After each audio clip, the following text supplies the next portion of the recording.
Sakhi, the House of Kanchi Weaves, Telangana, Andhra Pradesh. నమస్తే రమగారు. నమస్తే జయ. రమగారు, మనకి ఈ దసరా పండుగ శరన్నవరాత్రులు చేసుకుంటాం. అయితే తెలంగాణ రాష్ట్రంలో బతుకమ్మ చేస్తారండి. తెలంగాణ రాష్ట్ర పండుగ కూడా అవును, చాలా చక్కగా అందరూ గుమిగూడి స్త్రీలంతా కూడా చక్కగా చేసుకునే పండుగల్లో బతుకమ్మ ఒకటి. అవును. దసరా శరన్నవరాత్రులు ఎలా చేస్తాము, ఎప్పటి నుంచి మొదలైంది అనే దానికి ఒక చరిత్ర ఉంది. బతుకమ్మకు సంబంధించి కూడా కొన్ని చరిత్రలు ఉన్నాయి కదా, వాటి గురించి ఒకసారి మాట్లాడుకుందామండి. మహాలయ పక్షాల చివరి రోజు పెద్దల అమావాస్య, పితృ అమావాస్య, మహాలయ అమావాస్య. ఈ ప్రాంతంలో పెత్రామాస అంటారు దాన్ని. పితృ అమావాస్య లేదా పెద్దల అమావాస్య. అమావాస్య రోజు నుంచే మన బతుకమ్మ పండుగలు మొదలవుతాయి. ఈ అమావాస్య నాడే మొదలు పెట్టడానికి గల కారణం ఏమిటనేది నేను ఎక్కడ సెర్చ్ చేసినా నాకు తెలియలే. మామూలుగా అమావాస్య మనకు పనికిరాదు. అవునండి, దేనికి పనికిరాదు. మన ప్రాంతంలో అసలు లేదు. తెలుగు రాష్ట్రాల వాళ్ళు అమావాస్యని ఎప్పుడూ ఇదిగా చేసుకోరు. కానీ పెద్దలకి పెట్టుకునే అమావాస్యగాను, అమ్మని కూర్చోబెట్టే అమావాస్యగాను ఈ అమావాస్య చెప్తారు ఈ ప్రాంతంలో, తెలంగాణ ప్రాంతాల్లో. ఈ అమావాస్య రోజున పెత్రామాస రోజునే అమ్మవారిని ఏర్పరుస్తారు. ఈ అమ్మని ఏర్పరచడానికి విగ్రహము వ్యవహారము కాకుండా పువ్వులే ప్రకృతి ఆరాధనగానే కనపడుతుంది మనకి. మట్టితోటి బొడ్డెమ్మని చేస్తారు, గౌరమ్మని. తర్వాత ఈ పువ్వులను ఇట్లా పేర్చుకుంటూ వస్తారు. ఎంత పెద్దగా పేరిస్తే అంత అందంగా ఉంటుంది. గునుగు పూలు, తంగేడు పూలు, తర్వాత ఈ సీజన్లో బాగా విరివిగా పూసేటువంటి రకరకాల పువ్వులని ఇప్పుడు కొనుక్కోవడానికి దొరుకుతున్నాయి కదా. ఇప్పుడు అన్ని రకాల పూలు, బెంగళూరులో పూసిన పూలు, ఊటీలో పూసిన పూలు కూడా మనం కొనుక్కుంటాం. పూర్వకాలంలో ఏమిటి, ప్రాంతంలో పూసిన పువ్వులని పసుపచ్చ పువ్వులు ఎక్కువ. అవును, ఆ పసుపుకి అలంకారంగా కాంబినేషన్గా తెలుపు, ఈ తర్వాత ఏమో ఈ కనకాంబరం రంగు, అదే తమాషా రంగు వస్తాయి గునుగు పూలు. ఆ రంగు పువ్వులని, తెల్లటి పువ్వులని పెట్టి ఒక రంగు అది, ఒక రంగు ఇది, వీటిని పేర్చి మేరువులాగా ఇట్లా పైకి తీసుకొస్తే ఈ మేరువు అనగానే మనకు ఒకటి స్ట్రైక్ అవుతుంది, శ్రీచక్రం. అవునండి, ఇది ప్రాకృతికమైనదిగా చెప్పబడుతుంది. గౌరీ కూడా ఇప్పుడు మనం ఏ పండగలో అయినా సరే గౌరీ ఆరాధన చేస్తాం. ఏం చేస్తాం, పసుపుని బాగా కలిపి ఇట్లా కోపులాగా చేస్తాం, ఓ పసుపు బొట్టు పెడతాం 3 పక్కల. ఇది కూడా గౌరీ ఆరాధనే. అమ్మవారిని ఆరాధించే విధానాలలో ప్రాకృతికమైనది, ప్రకృతి సంబంధమైనది, కేవలంగా ఎవరైనా చేసుకోగలిగేది.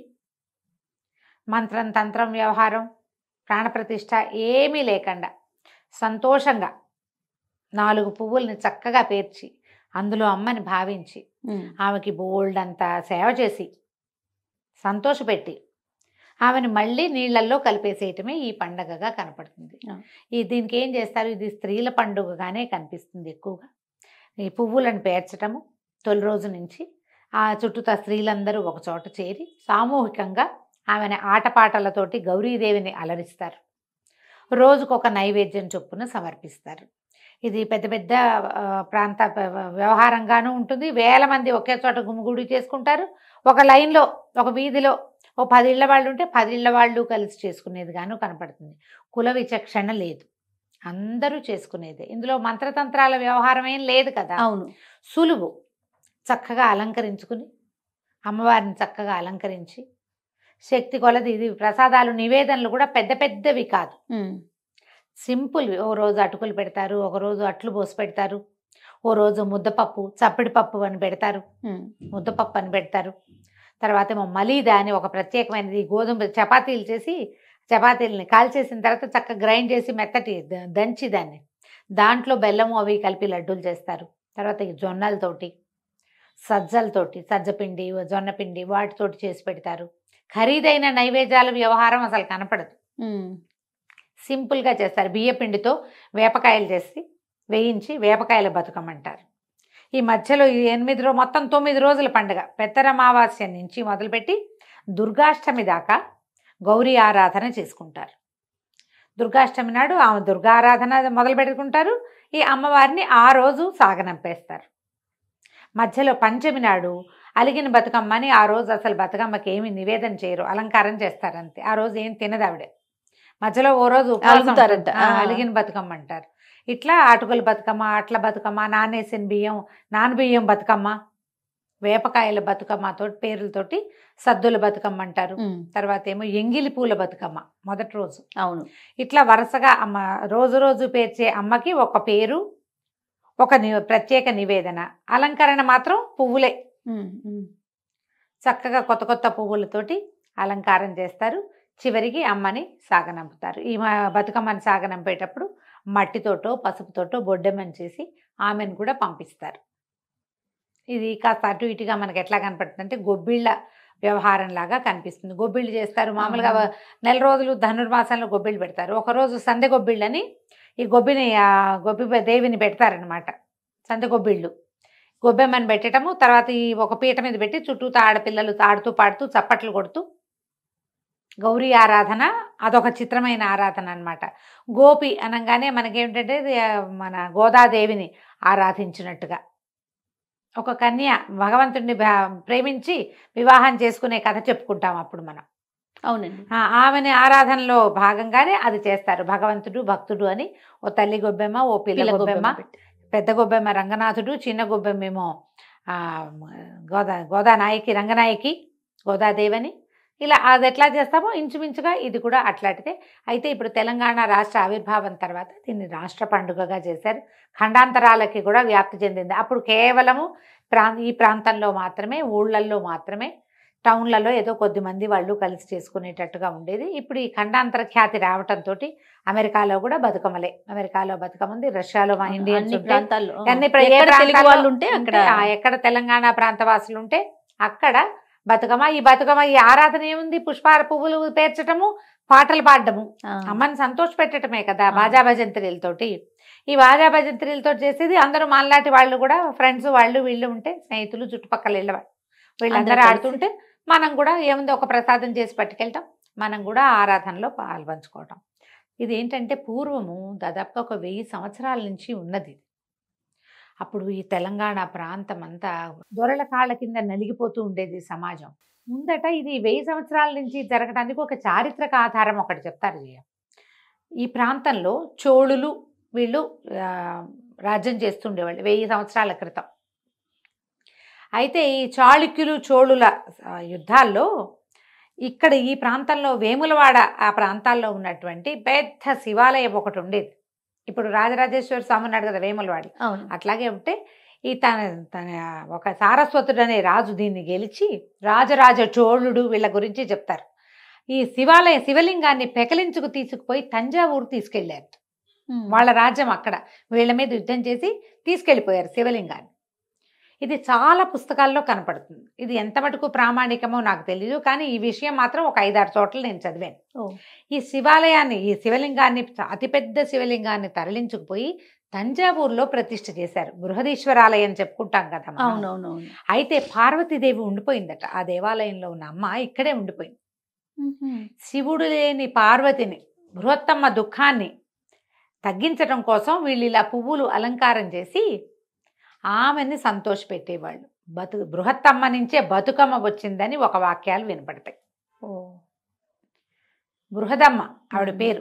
బృహదీశ్వరుడు వెళ్ళిపోయాడు, పెద్ద శివలింగం. అమ్మవారు ఇక్కడే ఉండిపోయిందని అమ్మవారిని తీసుకెళ్ళలేదు వాళ్ళు. అందుకని ఆమె దుఃఖాన్ని తీర్చడానికి ఇలా 9 రోజుల పాటు పువ్వులతోటి అలంకారం చేసి, అవి ఎట్లాట 2 మేరుగులుగా చేసేవాళ్ళట. ఇట్లా మట్టితోటి పైకి చేసి శివుడు పార్వతి అర్ధనారీశ్వర తత్వాన్ని ప్రతిబింబించేలాగా ఆ రెండింటినీ కలుపుతూ పువ్వులు చుట్టి ఆమె కోసమని ఈ అర్చన చేసేవాళ్ళని ఒక మాట ఉన్నది.